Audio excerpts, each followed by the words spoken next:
What's your full name? Please don't hurt me. You wait your bloody self, huh?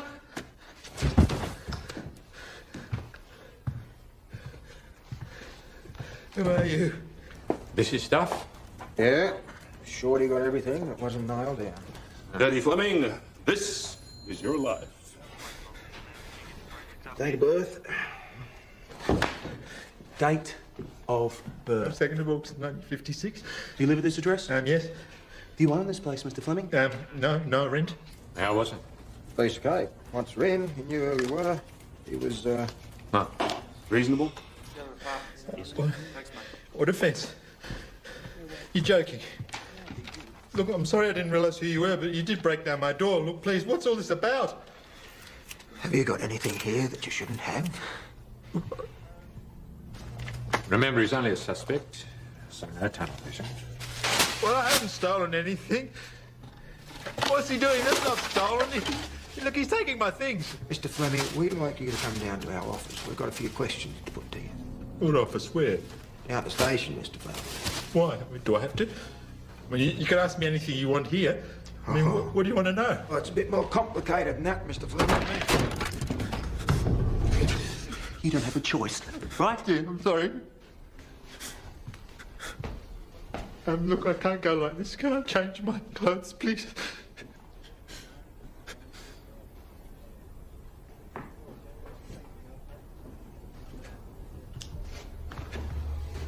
Turn around. Thank you. Look, I didn't realise... You don't need to do this. Just get on with it. Yeah?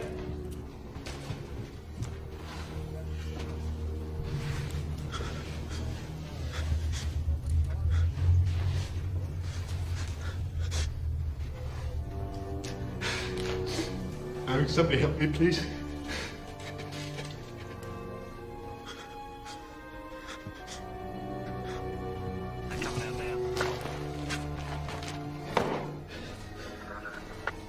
Mr. Fleming, are you all right? They've been asking me about you. What is this? I don't know. Look, I'll be back soon and then I'll explain. I'm really sorry. What's going on up there? Taking Mr. Fleming away.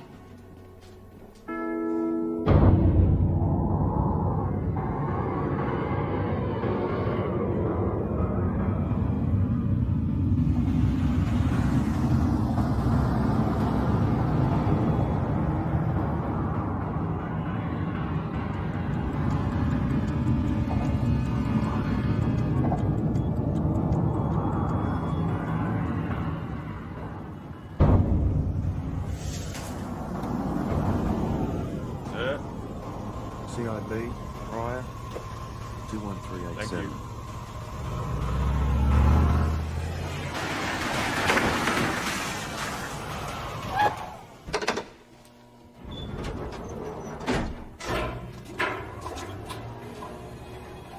Gee, I like your shoes. Italian, aren't they?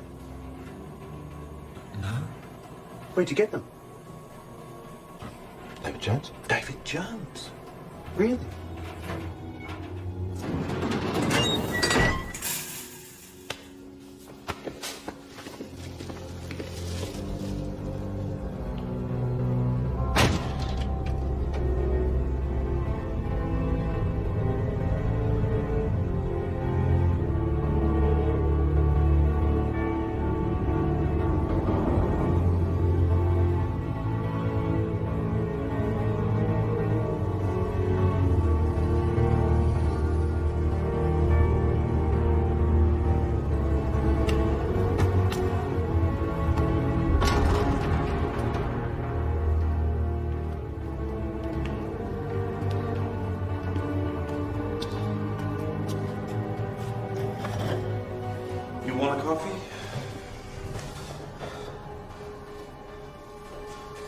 Sure you want to wet your pants?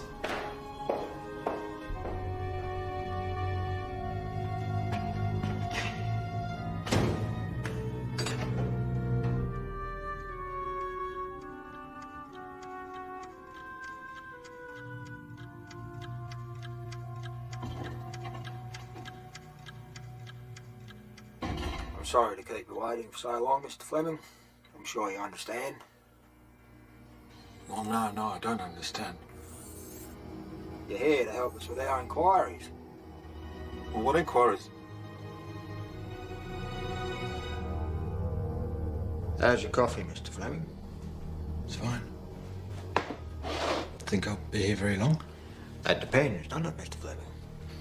Depends on what. Do you think I could get these off, please?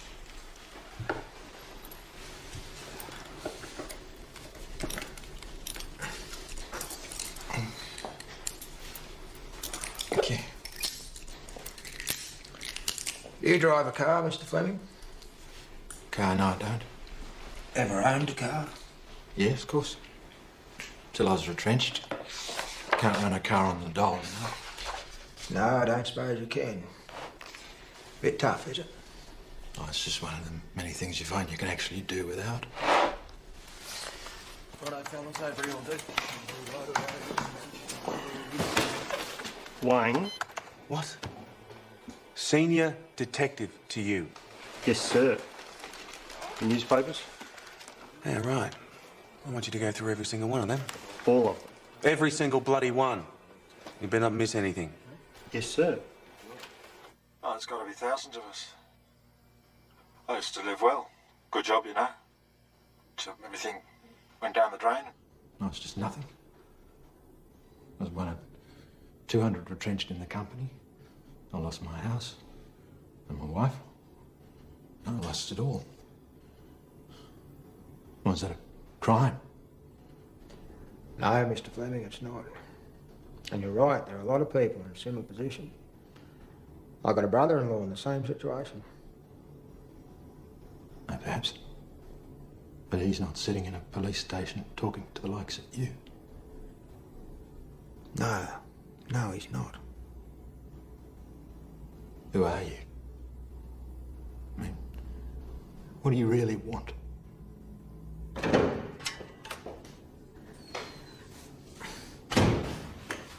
I'm going to start a formal interview, Mr. Fleming.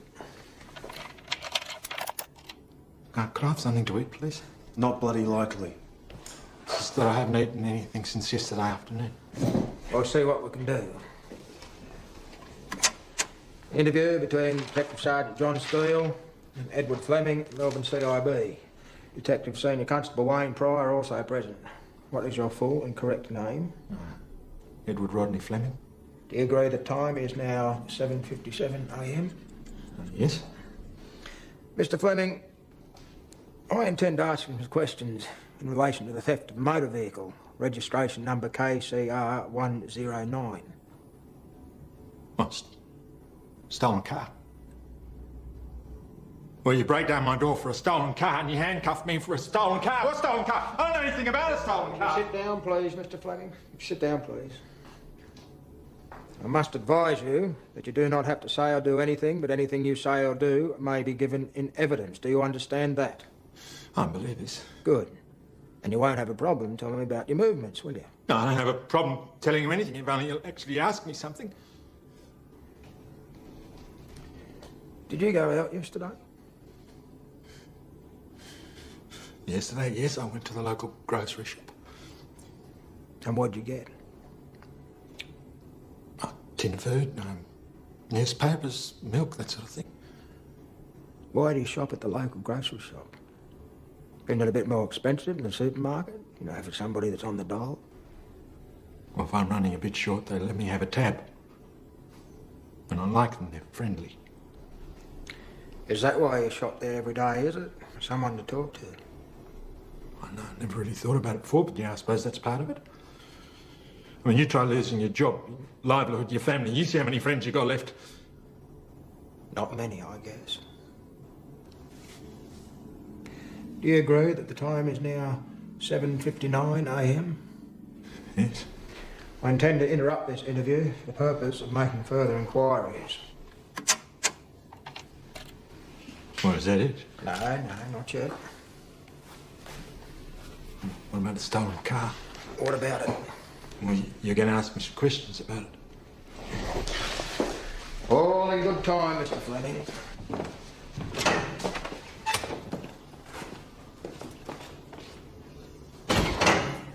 That rattled the bastard. There's nothing from the other tenants. Seems pretty straight. What do you think?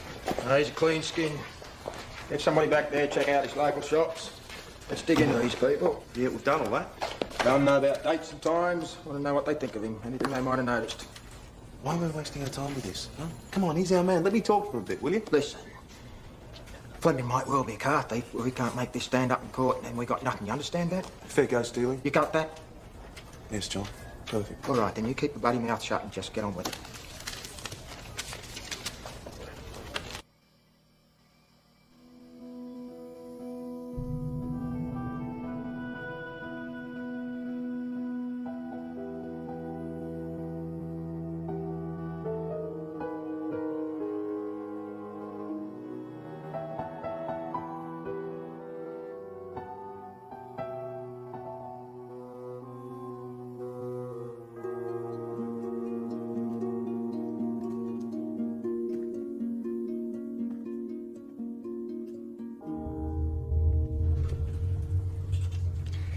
Anything? I wish. Just a little short on bloody evidence. Oh, yeah, like being a little bit pregnant.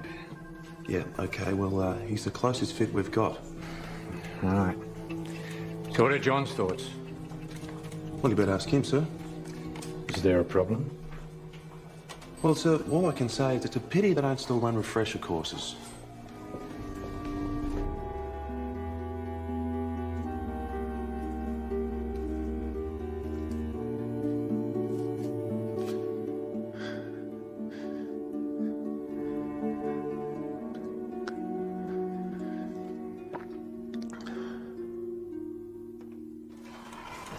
Thank you for coming in at such short notice, Mrs. Beecroft. Not at all. Now, we're not necessarily all that advanced from when we last spoke. We need you to look at some items over here and see if you recognise any of them. Are you up to that? I hope I can be of some help. So, Sheila! G'day, how are you? Fine, thanks, Tom. It's good. Now look, just have a seat here for us. There you go. Can we get a cup of tea, cup of coffee or something? No, thank you. Now look, these are all the items we'd like to have a look at. Now, there's no hurry, you just take your time. But it's important that if there is anything here from your husband's car that you do identify. Hmm? I'll do my best. All right, just take your time.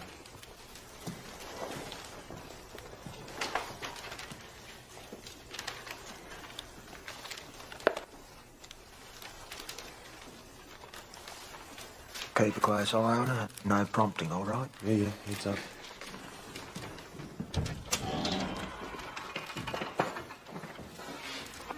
Take a seat.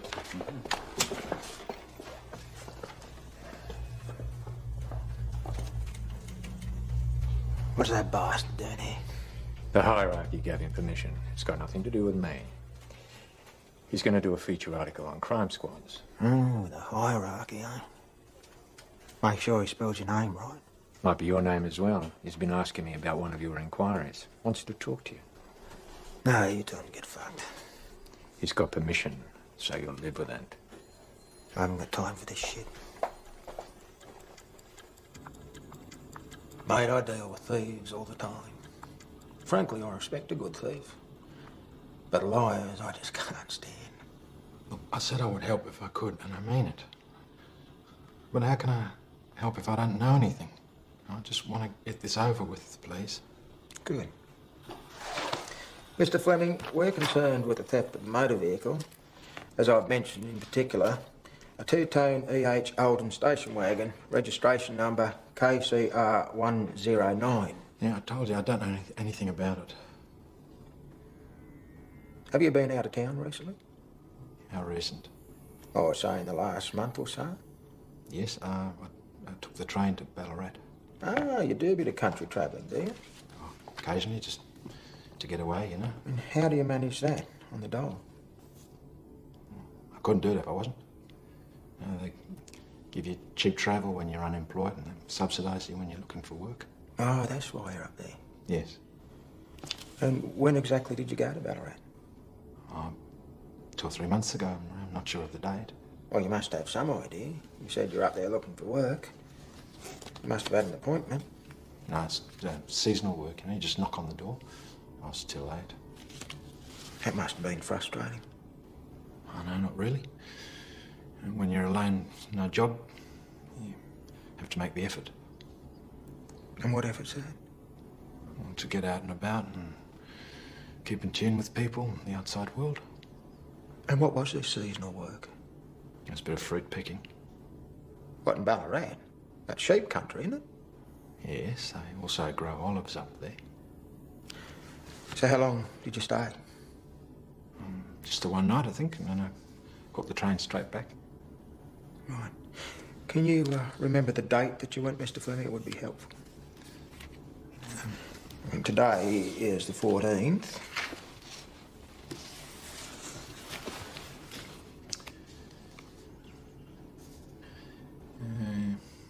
It would have been the 21st, best of my recollections.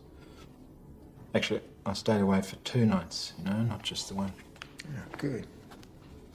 Where'd you stay? Salvation Army Hostel. Thank God for the salvos.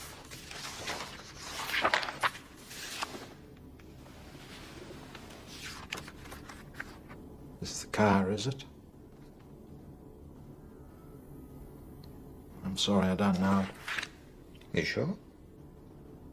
Well, where am I supposed to have seen it? You've never been in it, then? No, how could I have been?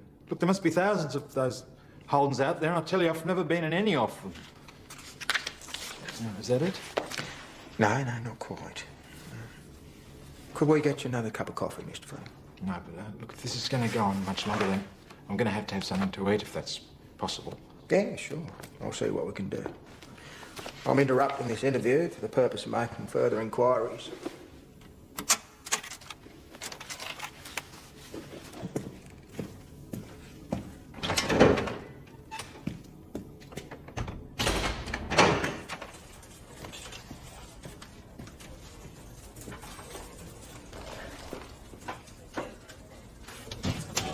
Nothing. Never identified a bloody thing. How's she coping? Not real well. I'm gonna get some of this stuff sent over to forensic. I need this chit.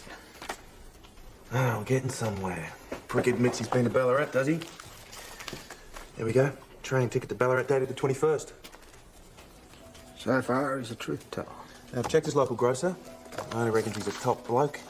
He never misses a day unless he's crook. Always pays his bill, polite, friendly, bloody fucking blah, the sort of arsehole you really can't stand. Now, some of the handwriting samples from the apartment are similar to the ones we've got. Right. We'll let the men keep working on them for a while. What else? Well, I got Prowse head down, ass up in the newspapers. So far, they're all there for the relevant dates, which doesn't help our case. And, there's not much else at the moment. Tell you what I'll do. I'll get Ballarat CIB to check out the salvos, and I'll give the railways a call. No, flick it to Prowse. Fleming's the only sort of person. The more he's encouraged, the more he talks. Let's get on with it. John, how you going? Wolsey, what can I do for you? Well, Inspector Jackson said I might have a word with you. Oh, is that right? That's bloody big of him. Listen, mate, give me a ring later on today, will you? I've got an interview down at the moment. Wouldn't be the big crop bloke, would it? I saw his missus in here. You know, I always thought he might have done a runner. Now, how would you know it was his missus? I heard the name, just assumed, you know. No, I don't know. It's not Beecroft, is it? A bigger fish. You gotta hide like a bloody rhinoceros, haven't you? The last story you did on this office, you published a photo you nicked off my desk. You killed the whole bloody inquiry. Well, no wonder you haven't been returning my calls. Now, what makes you think I nicked it? Listen, mate, don't come that bloody line with me. This wouldn't have something to do with little closet copper sitting over there now, would it? Mate, I know half the coppers in the job, including you. Still in one piece, is he? Fuck off.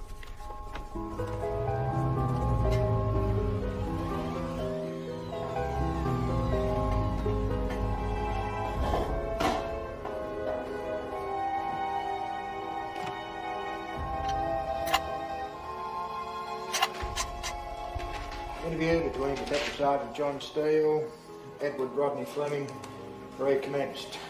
Time is now 8:48 a.m. Detective Senior Constable Wayne Pryor also present. Mr. Fleming, have you ever heard of an Andrew Beecroft? Andrew Beecroft? No, I don't think so.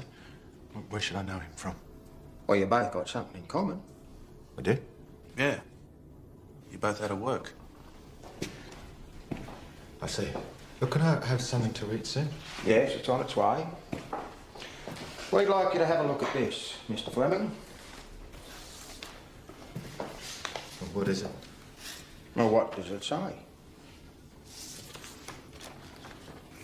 It says the transfer document for a motor vehicle.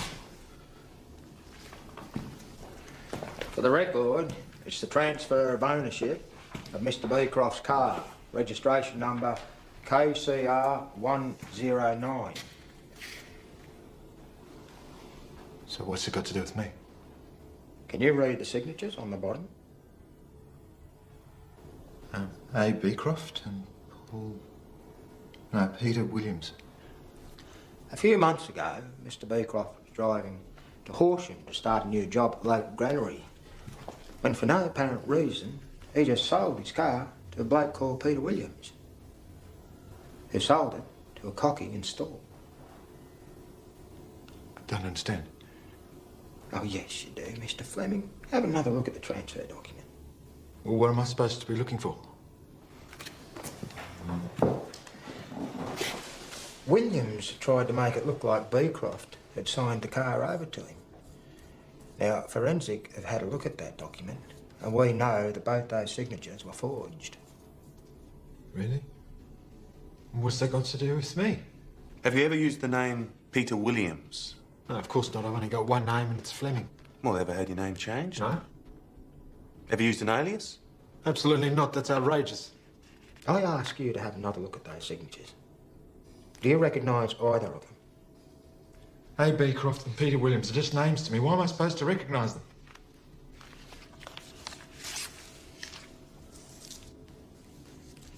That's from my notebook. Yes, we picked it up at your place this morning. What are you doing? Oh, come on, Mr. Fleming, you know. Well, you're going to tell me that my writing's the same as these signatures. I mean, for goodness sake, they don't even look the same. They're both your handwriting, Mr. Fleming. This is a lie. I don't believe you. What is this? You know much about the characteristics of handwriting, do you, Mr. Fleming? Look, please, I don't understand. I didn't steal any car, and I don't know any Andrew Beecroft or Peter Williams, and that handwriting's nothing like mine. Look at it. Well, that's the rental agreement on my flat. What are you doing with it? We got it from your estate agent a while back. Look, I think you better tell me exactly what this is about. Would you care to have a look at the handwriting on the transfer document again? Now, our handwriting experts have made a detailed comparison. It's your handwriting. Well, maybe you better get new handwriting experts, because I've never seen that slip, and I never wrote those signatures.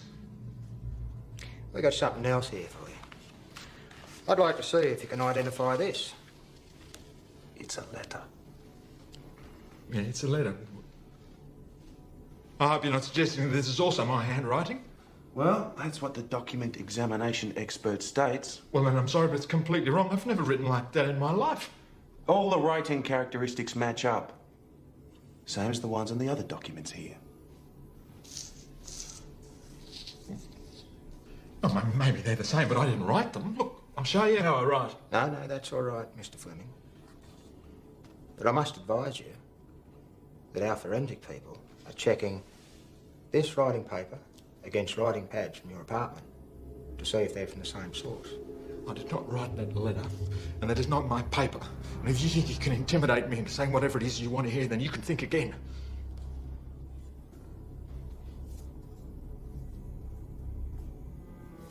No one's trying to intimidate you, Mr. Fleming. There are just certain questions that have to be put to you. It's my job. Yeah, well, it's not much of a job. Yes, well, sometimes it feels like that to me, too. But look at the facts. That letter was sent to Beecroft's wife about 8 weeks ago. And it says that Beecroft was supposedly doing a lot of driving around and he was so busy that he got Williams to write the letter. It also says that he sold his car to Williams. Now, what does that sound like to you? No, it sounds a bit thin, you know, like somebody's trying to cover up. Yes, we think so too.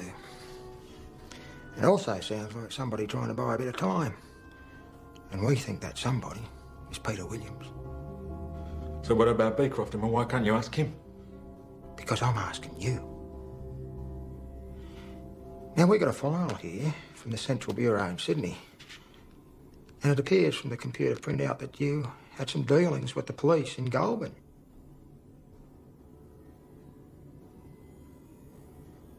Oh, come on. That was 26 years ago. I used a car for a joyride. I was 15. And I tried to run away from home. I was a kid, for heaven's sake. I was having a few problems. What? I'm sorry, what, it's a crime to be 15? I mean, what the hell has any of this got to do with me being here? Well, what it's got to do with, Mr. Fleming, is that you just told us you've never used an alias. Oh, you're joking. Look, I don't even remember. I mean, it's a common enough name. There must be thousands of Peter Williamses around. Yes, but there's only half a dozen ever used it as an alias. And only one of them matches the handwriting on these documents. You actually think you know what you're doing, don't you, man? You actually believe this. I mean, have you ever even talked to Andrew Beecroft? I mean, have you ever even bothered? I'd love to. But I'm afraid it seems that Mr. Beecroft's missing. Oh, he's missing. Just like that. You're telling me he's missing just like that.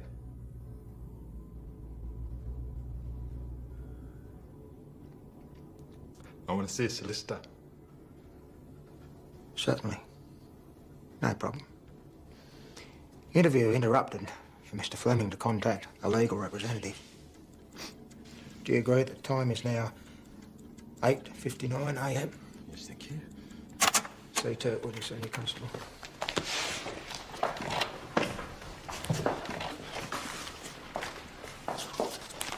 Now, what were you running away from? What? You said you were trying to run away from home. I've no idea. I was 15. You know, I tried to run away when I was 15. I brought this little pup home from school one day. It was a cute little thing. My old man, he made me drown it. I remember it as clear as day.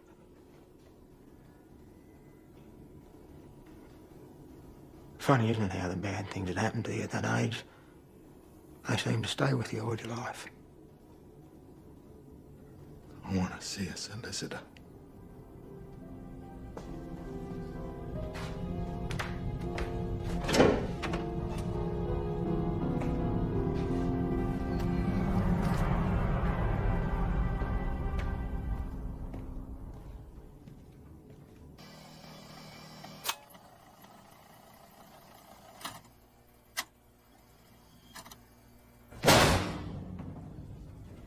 There's the bloody phone book.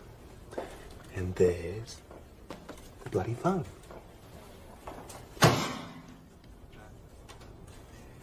It's under L for lawyer.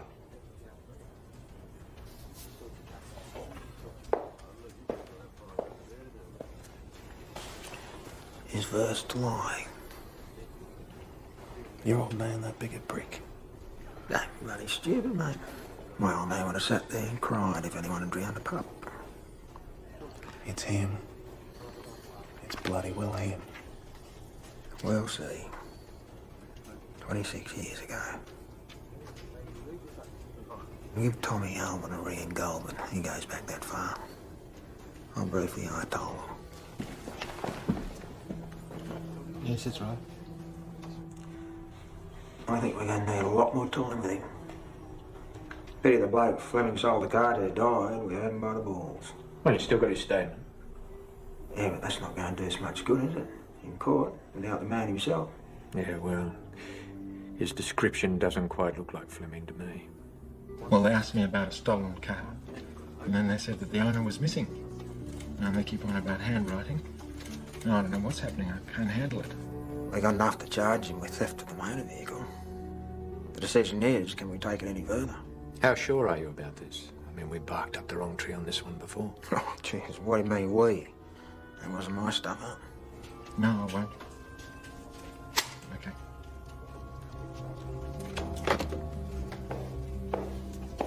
There'll be someone here soon.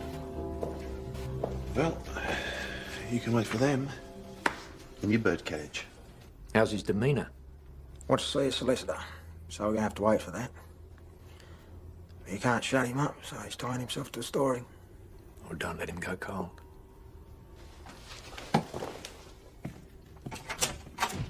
All finished? Christ, it's like a fucking railway station around here. Thought I told you to piss off. Oh, come off it. You know I can be of help to you here. I've got my sources, I can be useful. More ways than one. Better get rid of this arsehole, will you? Make yourself scarce. So, had a cup of tea with Supergrass, did you? Don't be a silly bastard. I wouldn't put him in that category. Or you might tell me who he was rooting, but not who you got in the interview room. Now, I need to get a bit more on him before I can get him over that line yet. You arsehole. Where do you blokes do your training on interview techniques? Well, funny you should mention that. Because I was told that some of the young Ds think their sergeants need a refresher course in interviewing to bring them up to scratch. Really? Really.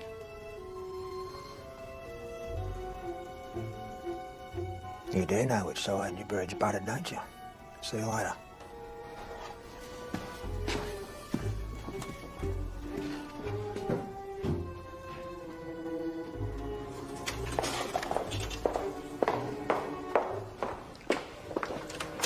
Let's stretch our legs a bit. Where are we going?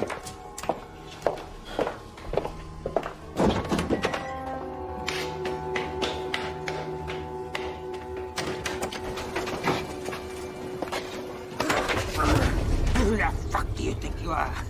You've been in the job for 5 fucking minutes. You think you know everything. You say another word about me or this investigation behind my back, and I'll have you transferred out of here for good. You understand? What? You understand? Yeah, okay. Okay. What's the problem? Loyalty is what I expect, mate.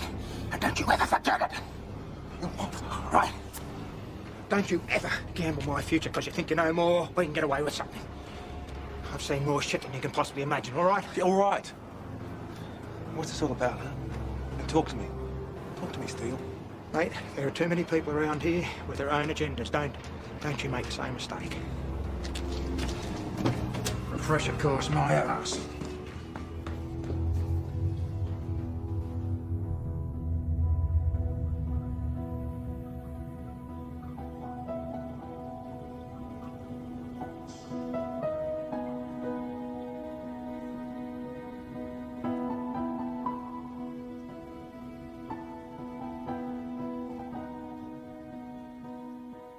Well, it's no good getting excited about handwriting. It's highly disputable in a courtroom. It's not even a science. It's just one expert's opinion against another's. And they know it. Yeah, but why are they doing this to me? Well, what's more important is, can you verify where you were and what you were doing at the time? Well, yes, I took the train to Ballarat. I told them where I stayed and they can check it all. That puts you in the vicinity at the time. So I advise you to make absolutely no comment, Mr. Fleming. I know how these bastards operate. But I never saw the car, let alone this missing person. Oh, they're going nowhere with that. There's dozens of reasons why people go missing, usually domestic or financial.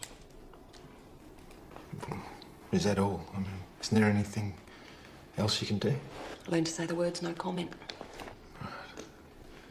And how long can they hold me? Unfortunately, it's what they call reasonable time. For a stolen car, say 5 or 6 hours. It's up to them. I don't think I can handle it. Can you stay with me? Well, If I stay, which of course I can, they'll subpoena me and I'll have to be a witness for them. Now, I'm on your side, not theirs. Well, so isn't there anything you can do to get me out? It's just a waiting game, Mr. Fleming. You let them do all the work. They either have to present all their evidence for you to refute, or they charge you. So long as you offer no comment, they're not necessarily going to get any more than they already have. Knowing these people, they've probably got stuff all. I haven't done anything. No, you wouldn't be the first person. And under no circumstances, agree to an ID parade.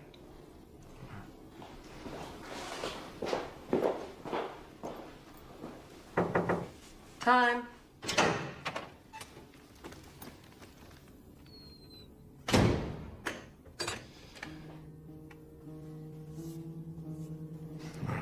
You're in deep shit, you fucking wanker.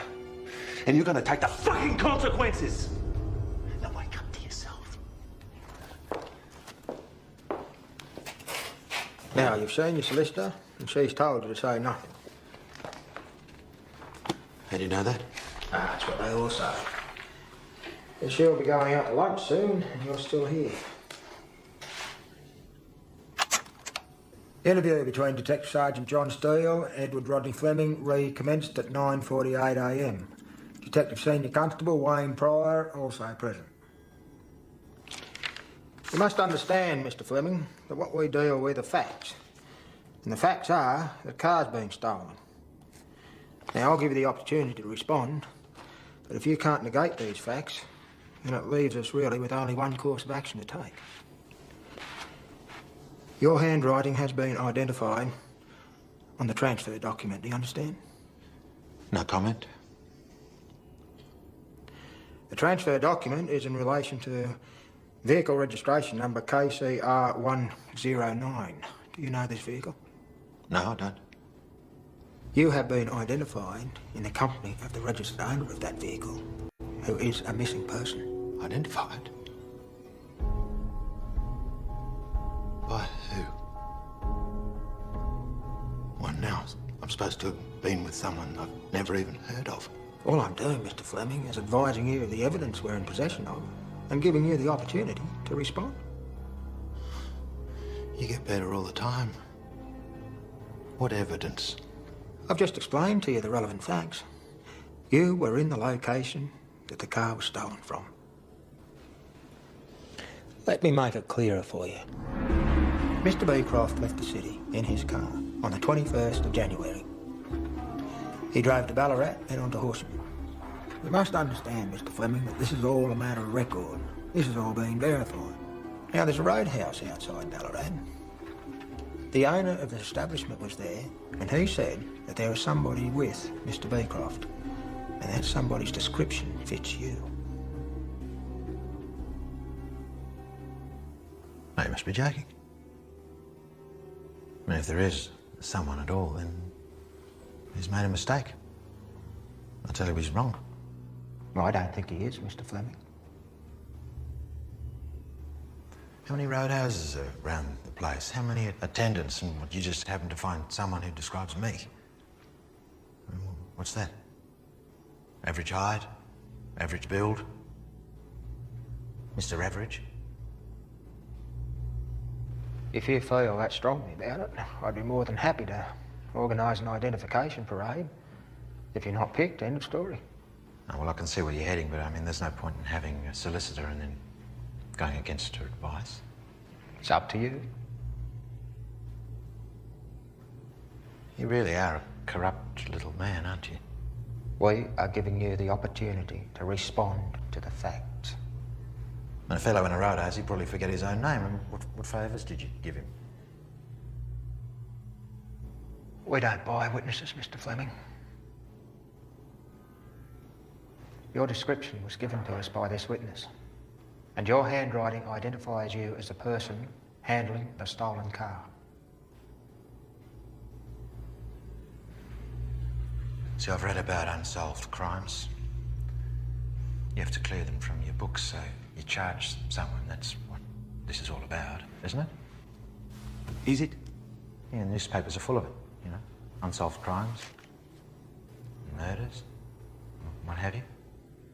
Maybe, Mr. Fleming, but murder, that's a bit much. Oh, a man with no job or prospects, lives alone. Goes up to the country every now and then. It's perfect for you. Beecroft and his car go missing. You're right, Sergeant, it doesn't look good. Is there anyone else you're looking for? My God, went for a joyride as a kid, now I'm a car thief. God knows what else.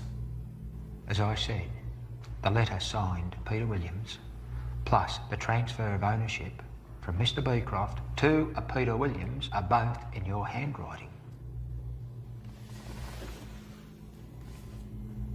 Must have been uncomfortable.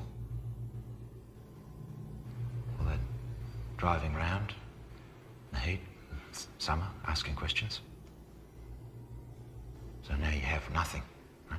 You're looking to save your own skins. Well, it won't work. I haven't been to Horsham for years. As I've told you, I haven't been out of town except for Ballarat. I mean, you show me where I've ever had enough money to get to Horsham. We have witnesses who saw you, Mr. Fleming. Witnesses who saw someone like me? So you say? The time is now 9:57 a.m. I'm interrupting this interview for the purpose of making further inquiries. Perhaps one witness could be discredited, you fuckwit, but not three.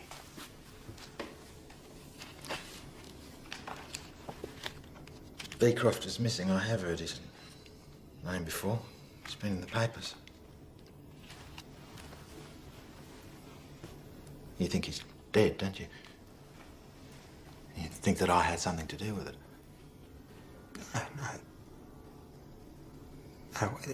No one's accusing you of that. As far as I'm concerned, you're just helping us with our inquiries into a stolen car.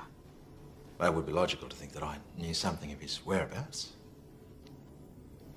Wouldn't it? Why, do you? No. No, look, how many times do I have to tell you? Do I have to swear on the Bible or something? The bigger the oath, the bigger the lie. Now, like the man said, it's about a fucking stolen fucking car, you fucking fuckwit. Was he allowed to talk to me like that? I'll talk to you how I want. Now, you're fucked for the car, and we're gonna charge you for it. So you may as well tell us about it, and we won't impose bail.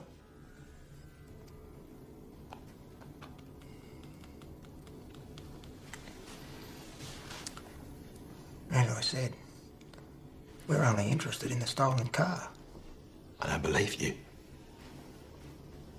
And who else is missing? What, 4 or 5? All those people the papers are being going berserk over, that's where you're headed. You're so bloody desperate you picked on me, some nobody who lives on his own. I'm not stupid, Sergeant, and you know it, so don't patronise me. Well, what I want to know is, who the hell do you people think you are? You either charge me, or you let me out of here. Well, look, it's not as simple as that. Oh, you believe this nonsense, then you prove it. You know, there's only one real way to do that, don't you? What's that? Find his body.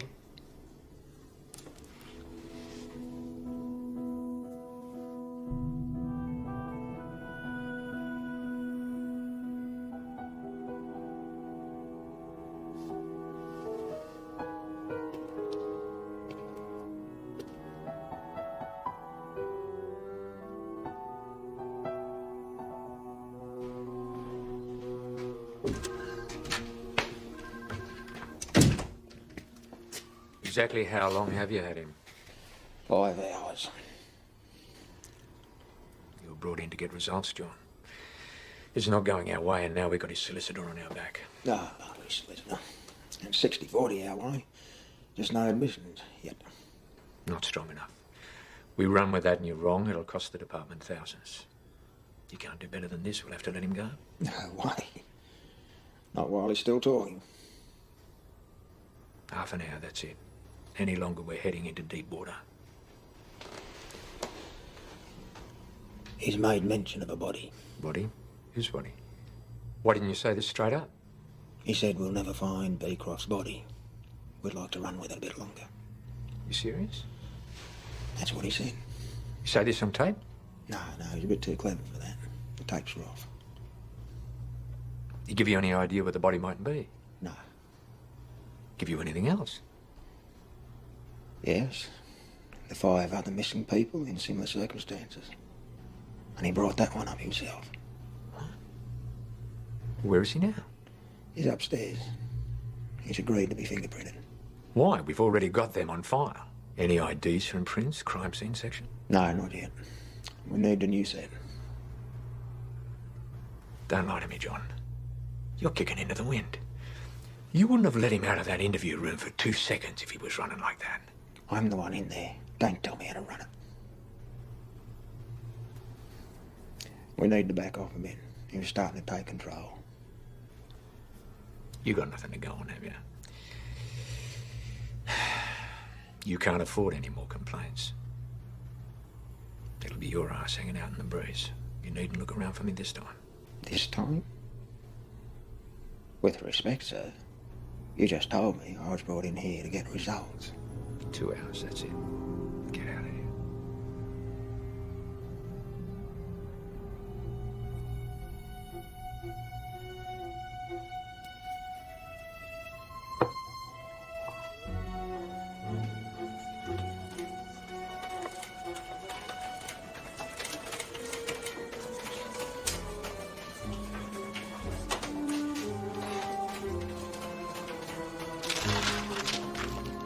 Check the graph? Not yet. Still going through the papers. Come on. Then flick it to Max or someone. Now, why are they all harmless, middle-aged people? What the bloody hell happened to him back in Goulburn? What's he acting out here? Any markings, drawings? In these piles, Sergeant. Just crosswords, nothing of value. All right, I've run out of time. If you don't come up with something in the next 2 hours from forensics, the newspapers are going to have to let him go. 2 hours? So no more bloody threats. They haven't threatened the prick yet. Don't talk shit. We treat him with kid gloves. Now, it's going all right. Fucking bullshit. He hasn't admitted a damn thing. Hasn't he? Think about it. What sort of person says, find his body? Eh? Would an innocent person in a place like this even think in those terms? Induction and deduction. They still teach you that, don't they?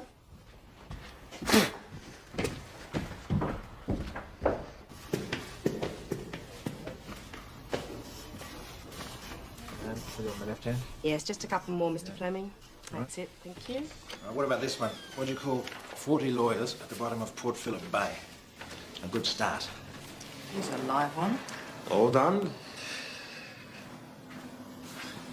Look, I'm trying to help, okay? I just wish you'd listen to me. Yes, I know, Mr. Fleming. It is appreciated. Now, let's go back downstairs. Oh, not again. Is that really necessary? Is there anything we can get for you, Mr. Fleming? Anything you need? Yep, to get out of here. And for the umpteenth time, some food.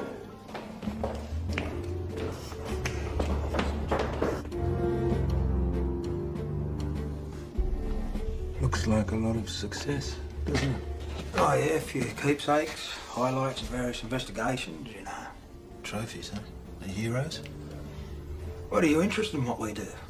Yeah, certainly. It's a very courageous job to go up against people who are desperate. And what makes you think they're all desperate? Oh, I don't know, just what you read, you know? Ah, your newspapers.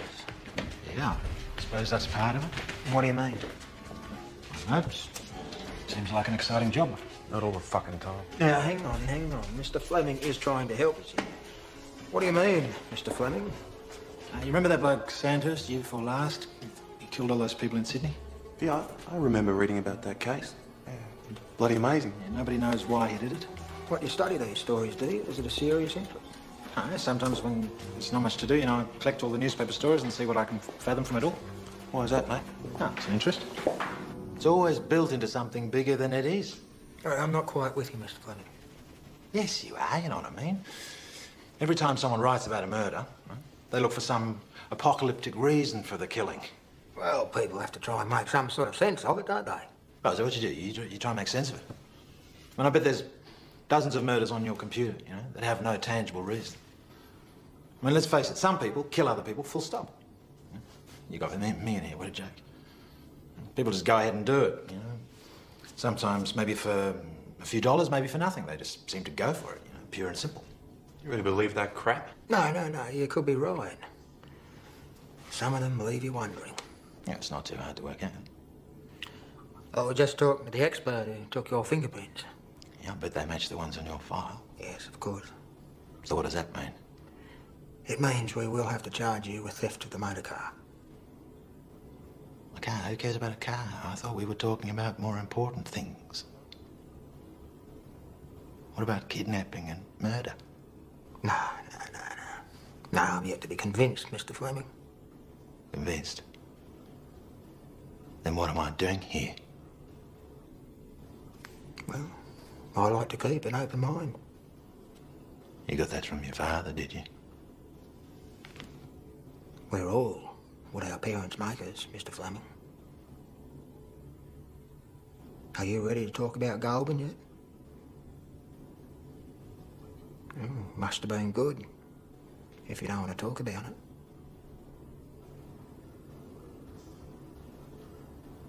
I'm starving. I'm starving. Let's eat, eh?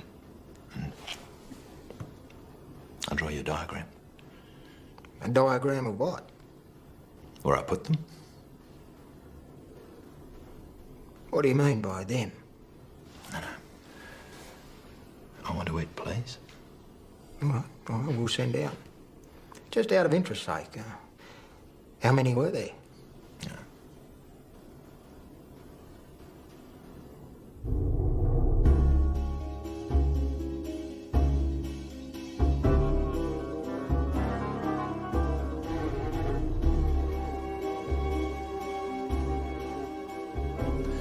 Very civilized.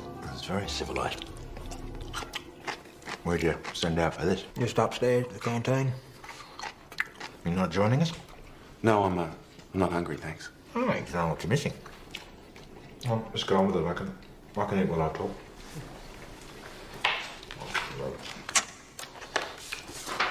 Interview between Detective Sergeant John Steele, Edward Rodney Fleming, recommenced. Detective Senior Constable Wayne Pryor, also present. Mr. Fleming, I intend to ask you some questions in relation to a missing person. Do you agree that the time is now 11:18 a.m.? Mr. Fleming has nodded in agreement. Is that correct, Mr. Fleming? Yes. For you to draw the diagram? Right. Well, the whole thing, right? It's what I was on about before. What's that, the newspapers? Yeah, ridiculous stories. Every time something serious happens, you think there has to be some elaborate motive. No. What do you really know about people's motives? Where's it going to lead you? Well, hopefully the person we're looking for. That's rubbish. Take Beecroft. What motive was there? You were just lucky. You got in your big car and you drove around the place. What were you doing? Emu duty. You're going from one scrap to another. Now you found me, so... What's the big reason? What was my motive? You tell me. Well, motive for what? You tell me. Yeah, you're still on emu duty. You can't see it. There's no reason for it. Motive. You want a motive? All right. I was a bit short of cash. Beecroft came along. And it was his time. What do you mean by his time? Want to grin at the lid.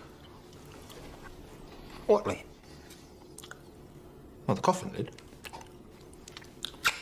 You pass the mayonnaise, please. So how did you meet Beecroft, Mr. Fleming? Well, once I got to Ballarat, I checked into the salvos, and then, quite late in the day, I went walking. Before you know it, I'm looking for a lift outside of the city on the Western Highway without a cent to my name.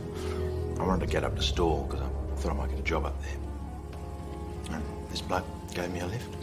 And had you ever met him before? No, never.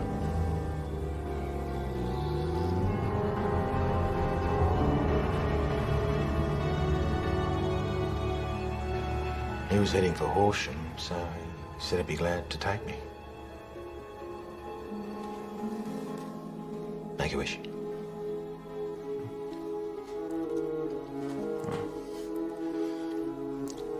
We stopped for petrol up around Ararat. I saw he had some money in his wallet, so well, guess that's where I got the idea. Idea for what? Well, killing him. Now, see, this should give you a good idea of what I was talking about. You don't need a big reason to kill somebody. Right? Beecroft had $38. Right? I suppose you told that to somebody killing a bloke for $38. Wouldn't have a lot of appeal, would it? You'd be told that you should do it for a lot of money or revenge, because you know, you've always got to have a good motive. It's rubbish. You just do it because you can. Are you saying you killed Beecroft? Yeah, I guess so. It's a little gully up there just outside of Stall. You know, we picked up a bottle of scotch and we drank some on the way. So how did you kill Beecroft, Mr. Fleming? Oh, it's pretty weird, that one. Just outside of Stall. By now it's getting dark. And I spotted this little gully.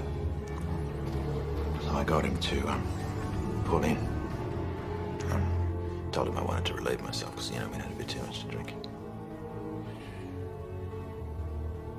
By now it was beginning to rain, and there was a sort of lean-to next to these trees at the end, you know, middle of nowhere. Are you prepared to direct us to the location? Yeah, sure. We did this small fire.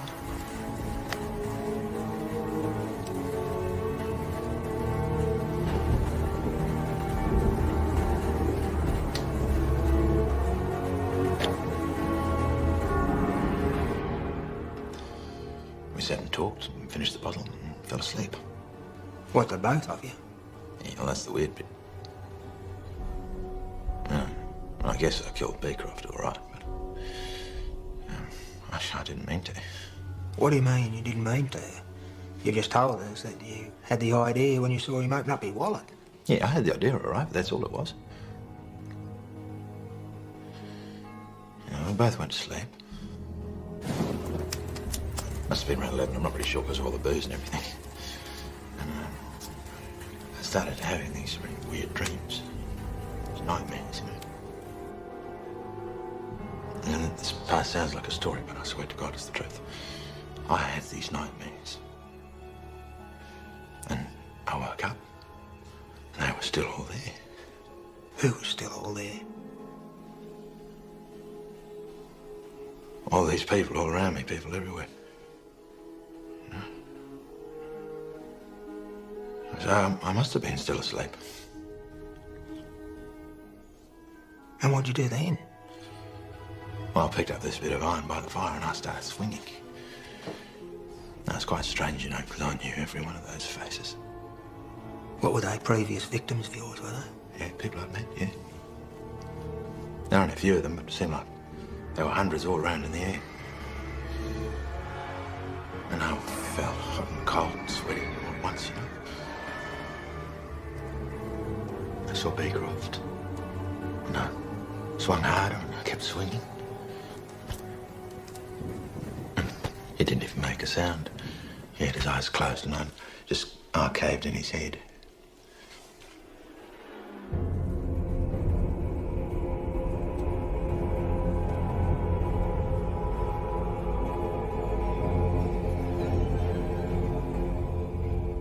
When I woke up, he was on the floor and all the other people had disappeared, you know.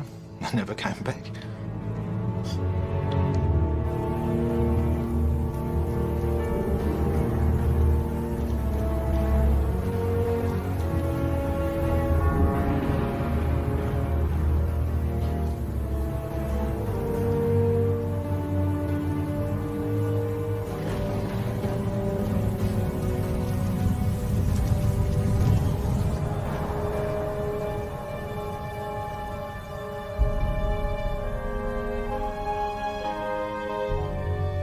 And what'd you do then?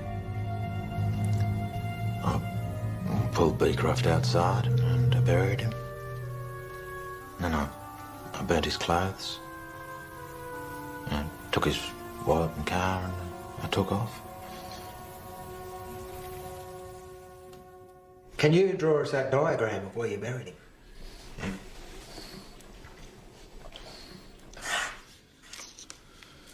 Well, here's the Western Highway. Over ran. Stool, horseshoed up here. Oh, it's about there. I was really starving, thanks. And what about the others, Mr. Fleming?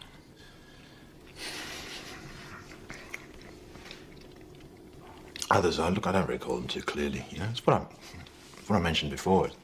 All those missing people. You know. It's a couple in the Western District and the rest along the New South Wales border. It just happens that way. It's no particular reason. Can you remember any of them?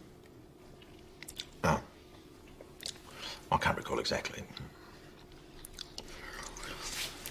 But there was this one bloke, though. He stands out quite a bit. Can't really remember his name. What a wimp. Oh, yeah, why is that? Well, he picked me up in his car near Portsea. And we got a bit of a takeaway food and something to drink. And later on, I got him to pull over, and I beat the shit out of him with a piece of wood. And he was pathetic. He was complaining and whinging, crying. You know? And why'd you beat the shit out of him? What happened? Nothing. You know? I buried him in the sand. Now, see, he was one of those people that I saw. It just goes to show you how the mind works, doesn't it? I don't know, Mr. Fleming. How does the mind work? I've heard a lot of people talk about killing.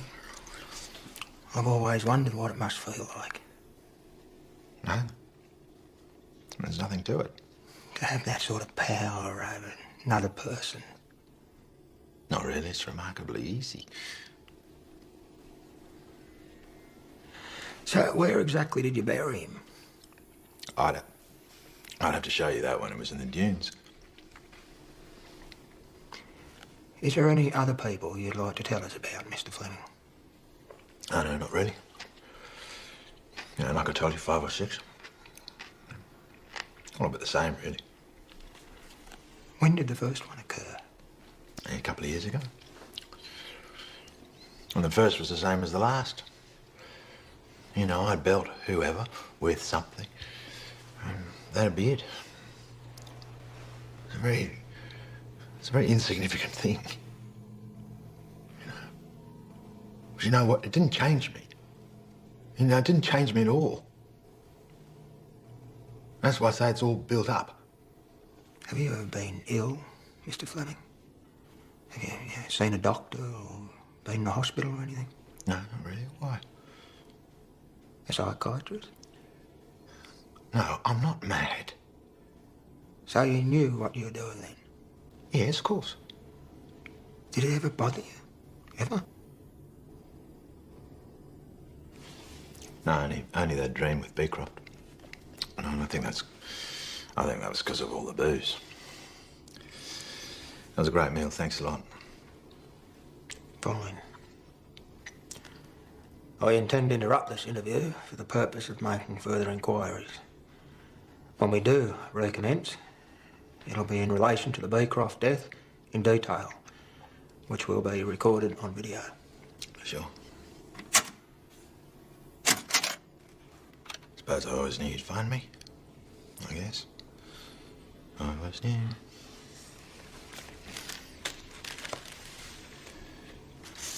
Thank you.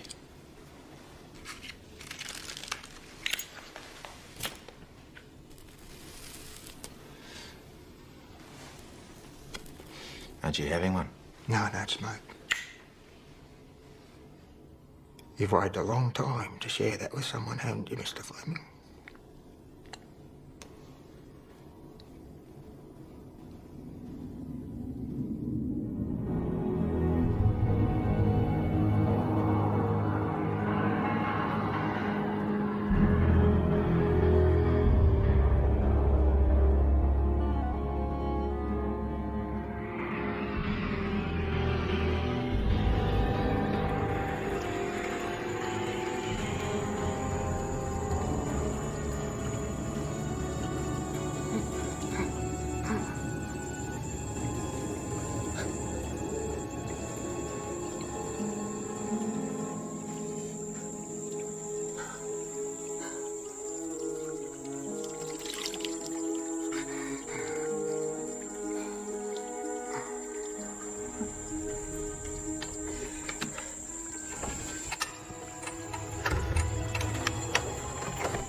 You're winning.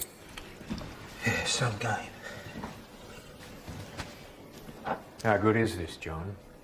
I mean, suddenly he puts his hand up. Sure he's not a chronic confessor. No, not this one. Closing up to mind like Fleming's makes you feel sick in the guts. Well, if it's half as good as it sounds, I'll personally write you up for a commissioner's commendation. No, thanks. There's a long way to go yet. You're going to be tied up in this for weeks. Interviews, reenactments, getting the brief together.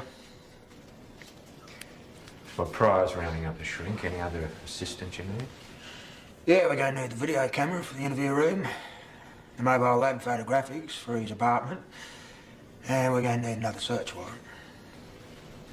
I tell you, this place is going to run on insanity. Good old McNaughton's rules. Yep. He was suffering disease of the mind to such an extent he didn't know what he was doing was wrong. That's up to him to prove. Yeah, it's not going to be fucking hard, is it? Barry Walls had a chat to me. I said you might have something for the morning edition. Oh, Jesus, why'd you do that? I got me tied up here till midnight as it is. Well, I understand that, but I don't want to finish up with egg on my face. Jesus, you can't help yourself, can you? You leaked the story to him before I even knew I had the right man, didn't you? No. I simply told him that you were looking at the missing persons that he and others were writing about. What you want to tell him is up to you.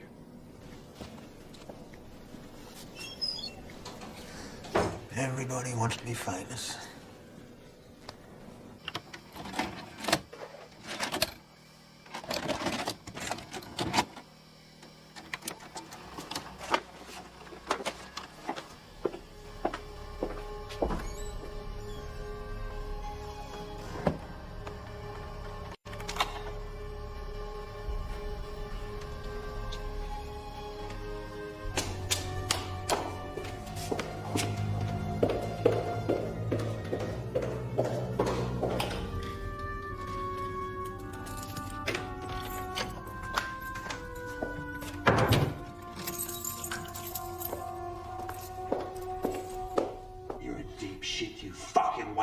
And you're gonna take a fucking consequences. Now wake up to yourself. Now, like the man said, it's about a fucking stolen fucking car, you fucking fuckwits. Don't you have to talk to me like that. I'll talk to you how I want. Now, you're fucked with the car. We're gonna charge you for it. So you may as well tell us about it. We won't oppose bail. Well, that's a threat too. What's more, it's inducement and intimidation. How could they be so stupid? Plus, it's the same terminology as the other complaints. So it's Pryor, not Steele. Steele is teaching bad habits to his subordinates. Acting in concert, the video proves that. Defense counsel's going to eat them with this. Are you seriously considering putting this man back on the street? That's exactly where he's going to end up without a conviction, and we're not going to get one with this. In which case, we've lost him forever, or until he kills us again. I realise that, sir, but they've got him, and he's a real psycho. In whose judgment? And what if the court decides he's not? Which they might. I mean, look at him, for Christ's sake. He confessed to killing his own mother for 5 minutes of attention. I hope you're right. Look at this. As far as I'm concerned, you're just helping us with our inquiries into a stolen vehicle. It would be logical to think that I knew something of his whereabouts. Wouldn't it? Why, do you? No, haven't. They had only read him his rights on the stolen car. They've assured him he's not accused of anything else, and now Steele starts to question him about a missing person. Well, this isn't even going to get into a courtroom. The DPP will throw it out, and if they don't, the judge will. So it's only one question in response to what he's volunteered. I know. It doesn't matter. The law requires them to play fair. Now, they've stood behind the suspect. They've stood over him in a threatening manner, and they've refused him food, what, 3, 4 times? We've got nothing. Could we look at it again, sir? We can't put this man back on the street. No, well, you tell that to Steele, because that's exactly what he's just done. Do you know how many times the Ethics Committee have had to look at him? Because he gets results?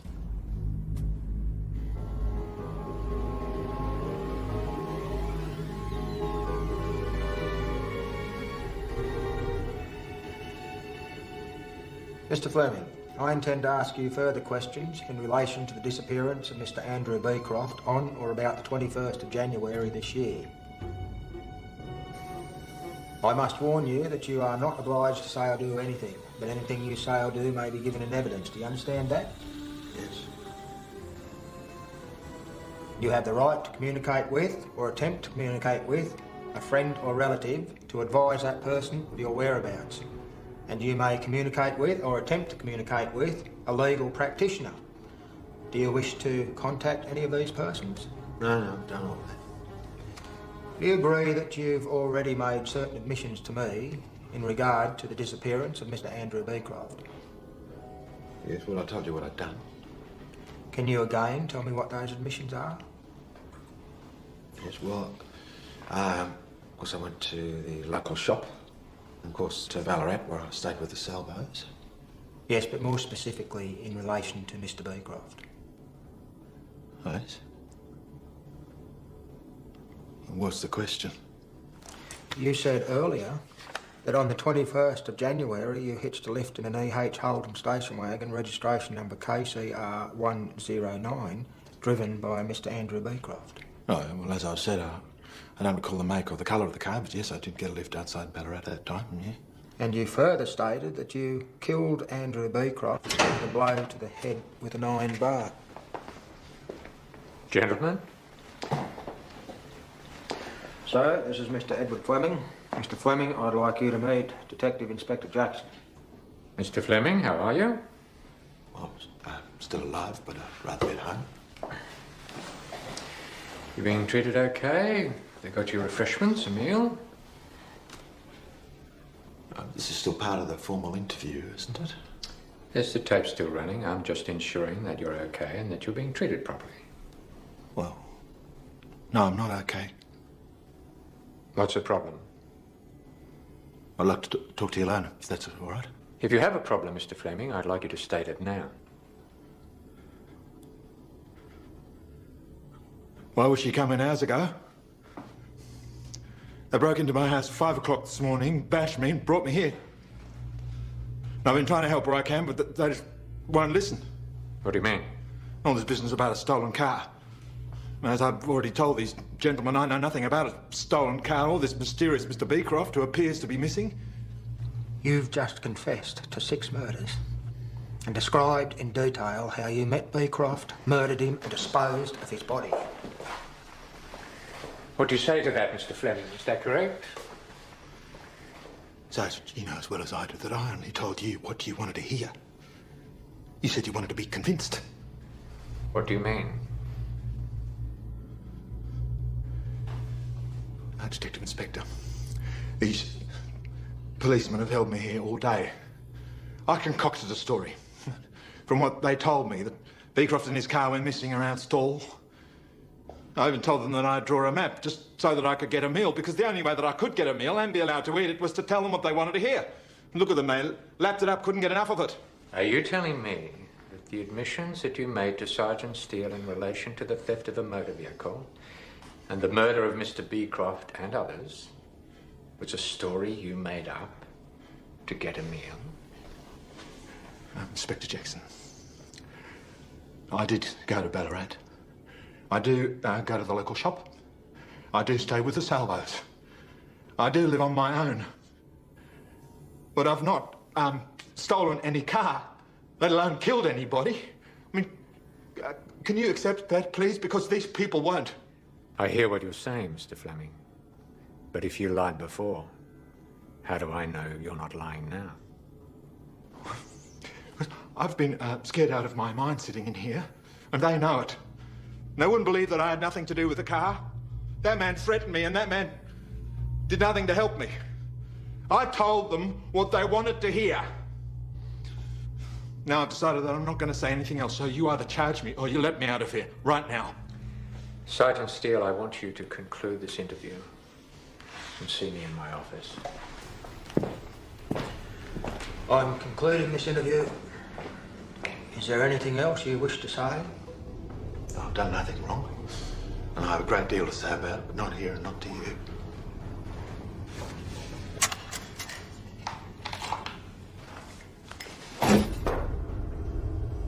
You fucking dog. We both know what you've done. You've got no hope of going back on what you said. You're gone. You just wanted me to share it so badly, didn't you? It's a good story, while it lasted. I'm no killer, you stupid bastard.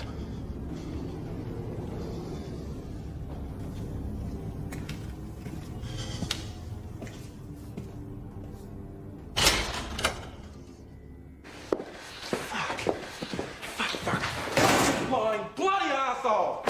Fucking bastard lying. Fucking bastard!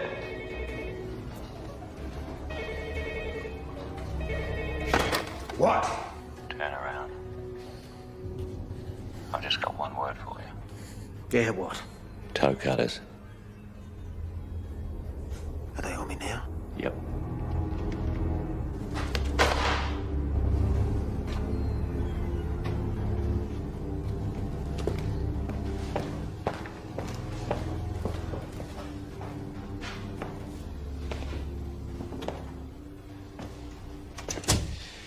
What have you done? Nothing. He's a smart ass and he's somersaulted us. What have you got? We can tie him to the car. We've got enough to charge him with theft of the car. We can put him in the vicinity where the person went missing. We've got a witness who can identify him. We've got expert evidence of it being his handwriting on the transfer document and Mrs. Beecroft's letter. We've got 3 fingerprints on the transfer document, and we've also got his own admission. Sir, if you heard the tapes, you would believe him. If we had the body, we could charge him with murder right now. You heard him make an official complaint over threats in that interview room. If those complaints are proven, then any admission he did make will be inadmissible, and I'll have your fucking balls, mate. Admissions? You want admissions? They're as fucking long as your arm. He was just about to get back into it till you barged in. It's our word against his. It's as simple as that. I am going to get a statement of formal complaint from Mr. Fleming. You can put together a brief of evidence relating to the theft of a motor car. If I think you've got enough evidence, he can be summoned for that offence at a later date. Yes, sir, but what about the murders? What other avenues have you got going? Store police and CIB are searching for the location that Fleming drew, as well as any other location that resembles the description that he gave. That's it? Well, if he somersaulted you, that's likely to be bullshit too. Sir, this man is a serial killer. Mate, I am on your side. But any further decisions are going to be made upstairs. And unfortunately, I assure you, as things are, they are going to be harder to convince than me. Well, I want to come with you. That won't be necessary.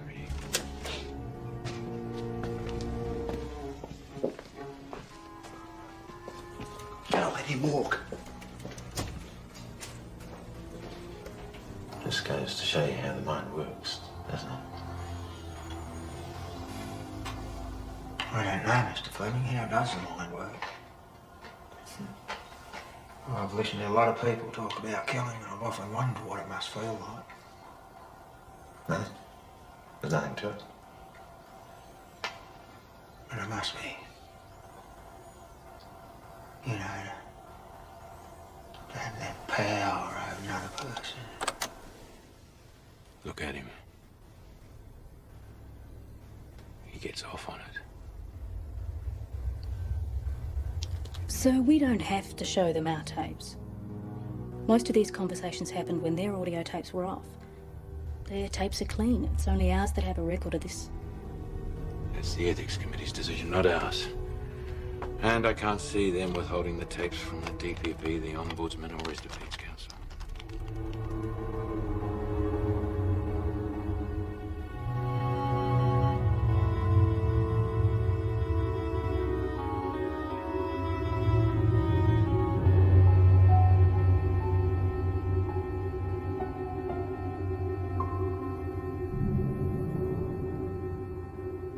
What did you mean by a blueprint? Your favourite porno mag or movie, that sort of thing. Why pornography? Well, if it's not that, it's something equally as tasteful. The trouble with crooks is they got no imagination. There are only 3 ways you learn to do the kind of shit that we have to clean up. Either someone done it to you, you read about it, or you've seen it on some video. Now, this story on Maria Garibaldi was published on the 7th. We fed it to the media on the 6th, and she was reported missing on the 3rd. On the 3rd,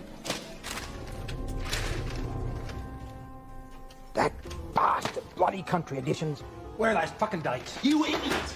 Haven't you matched the dates people went missing to the actual paper? Yes, but I didn't know I was looking for country editions. This was your responsibility to brief him properly. All right, everybody, heads up. Mort, Bickley, Johnson, come over here. Lend a hand, please. Right, here's a list of the dates. All our people went missing. Check the dates of the newspaper. If it's not a country edition, check the dates in the papers up to 4 days previous. Now, Roger Lee was reported missing on the 22nd of June. Here, sir. It's the city edition. Here's the 21st country edition. I bet we can match a country edition to every disappearance. Bloody beautiful. At least Jackson can't turn them loose now. Should be enough to save his ass, get him a bit of glory. The next time, start with a bit that matters, yeah? Now, I'm going to beef this up a bit, so I need your support, all right? You can count on me. So, we got him. It's circumstantial, but it's good circumstantial. It's too fucking late. He's bloody gone. We can put him in the bush for every day our people went missing. Shut up. It's what we needed, sir. Shut up. Would you mind waiting in the office?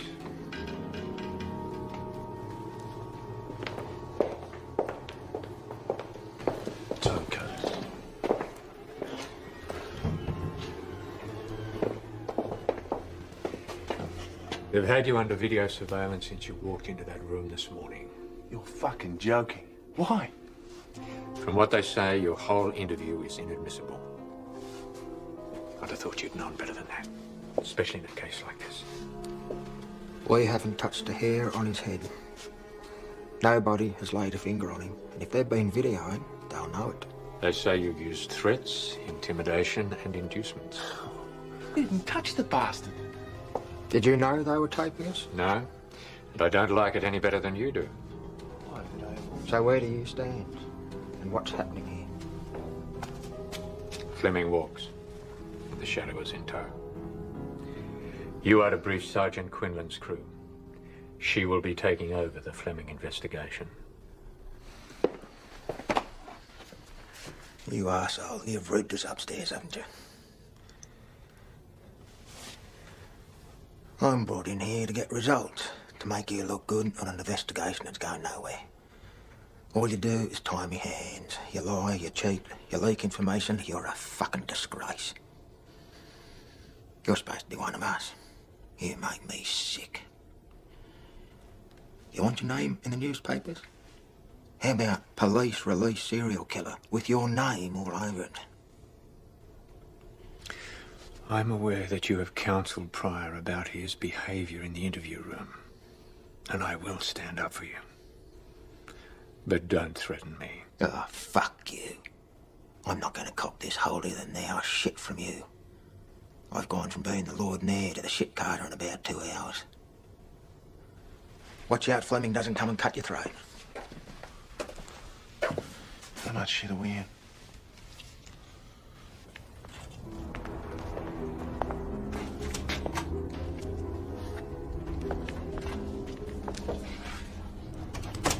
I have to advise you, we've been videotaping you all day under instructions from the Ethics Committee. From my observations, you have a disregard of the law and a total disregard of the judge's rules. I'm instructing you that I will be formally interviewing both of you in relation to these matters. Do you intend interviewing us about criminal or departmental matters? Possibly both. I don't believe this. You have any idea of what you're doing? I thought I could ask you the same question. You're in enough trouble without adding insubordination to the list. If you've been watching all day, you'd know he's knocked at least 5 or 6. Those matters will be dealt with by other police. It's not our concern. Well, it should be. Because it means he'll do it again as sure as you're sitting there. What we've done, sir, is to gather enough evidence to take one of the most dangerous men I've ever interviewed off the street. It's been a very difficult investigation. And with someone as plausible and as devious as this man, the interview is crucial. As far as I'm concerned, we've conducted it within the specifications of the law. And as far as I'm concerned, we don't break the law to enforce it. Oh, for Christ's sake, if you can't see what's wrong with putting this man back on the street, you're fucked in the head, and I hope it comes a visitor. Shouldn't take you long to brief the other team. I'll be waiting. I was genuinely frightened. They weren't in the least bit interested in what I had to say. At what point did you become frightened? Well, from the moment they broke down my door and hit me. I see. They humiliated me by making me strip. And I don't know how many times they asked for food. You know, it's the sort of thing you read about in the newspapers all the time, but they're always supposed to be crooks, so you just don't think about it. Are you saying that there's no truth to the admissions regarding Mr. Beecroft and others? I didn't say anything, right, that they didn't lead me to. You gave a lot of specific details, Mr. Fleming, and you volunteered them. Look, I made it up. Right? I'm sorry. I know it was stupid. I just got so bloody angry.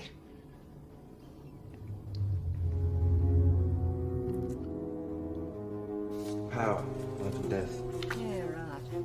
He's done these 6 for sure. Where are you? It's as cunning as a shithouse rat. Well, I've got something for you, and it's very bloody tropical. No, now. Right now. What's he like? Any history? Nothing. Thinks he's smarter and more clever than anyone else. Any bodies? No. He gets rid of them in isolated areas. So isolated we can't find them.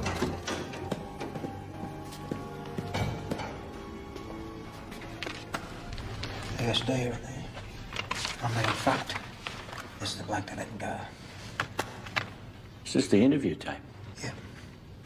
Christ. Are you sure you want to go through with this? Mate, people don't go from pinching cars at 15 years of age to killing half a dozen people 26 years later without a whole lot of other shit in between. Well, how much time have you spent with him?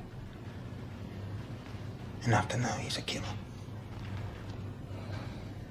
They'll have your badge and gun, mate. Mate, they think they've already got him. And I haven't started with those blokes yet. Alice Morwood, family from Cavendish. A couple of kids still at school. Her old man's a bit of a redneck. And she was last seen shopping in Horsham on June the 12th last year. She was driving a Toyota Corona. Now, there's been a lot of rumours around town that she nicked off another bloke. It's bullshit. Is he in the frame for anything else? The most revealing thing we've got is his record of interview. You listen to that and it'll curl your hair. There goes your man.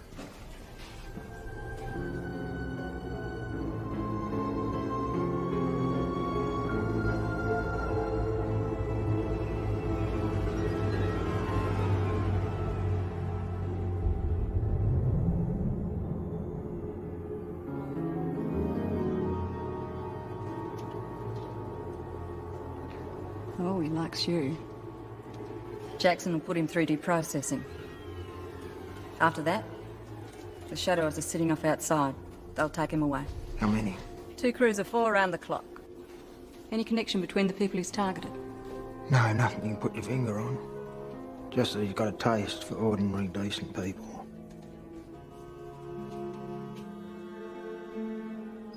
I realise it's been 8 hours, Mr. Fleming, but we just need a few more details. Am I being charged?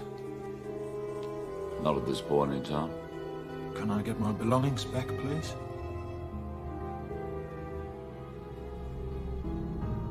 Sergeant Steele, you are not being cautioned at this stage. However, the conversation is being tape recorded.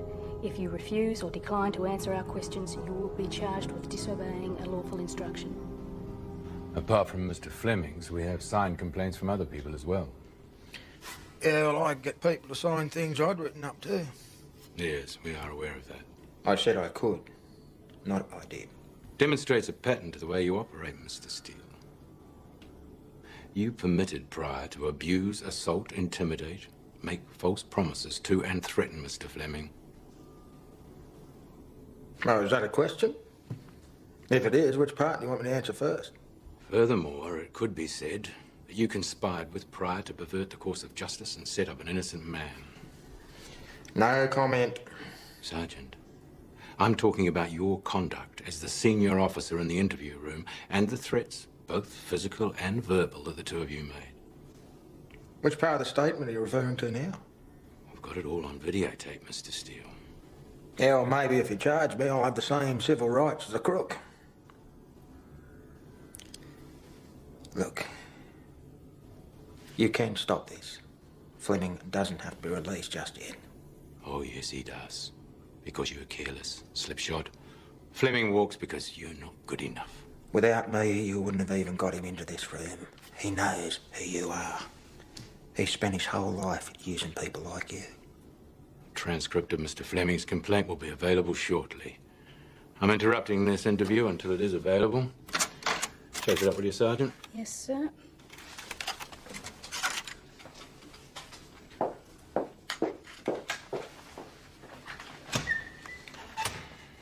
This is personal with you, isn't it, George? I mean, every time it's you. Typical cowboy response. You don't seem to realise it's your own conduct that brings down this avalanche of complaints. This is the 4th time you've interviewed me in the last 3 years. And you've never succeeded in even sticking a disciplinary charge on me. Have you ever thought that maybe the way you see things might be wrong? Oh, you're a thug. You get more complaints than Ned Kelly. You're going to end up back on the street. No pension, no superannuation, dishonourable discharge. And it'll happen because I'll make sure it does. I know what's been going on in the interview room. I know what's going on in your head. When was the last time you worked on the streets? Do you have any idea what it's like out there? You fight fire with fire. I charge them. They complain about me. And that's the problem, Mr. Steele. Too many complaints.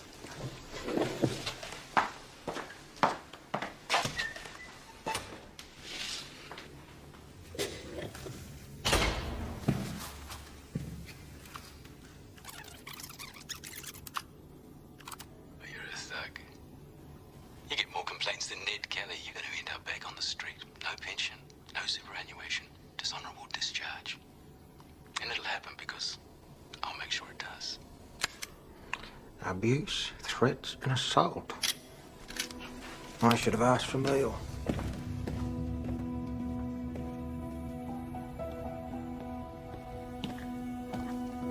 I'm sure not all police behave like this, and I'm willing to accept it's all been an unfortunate mistake, but it's just so upsetting. I mean, if this could happen to me, you know, it could happen to anybody. Really, it's all just about being reasonable, isn't it?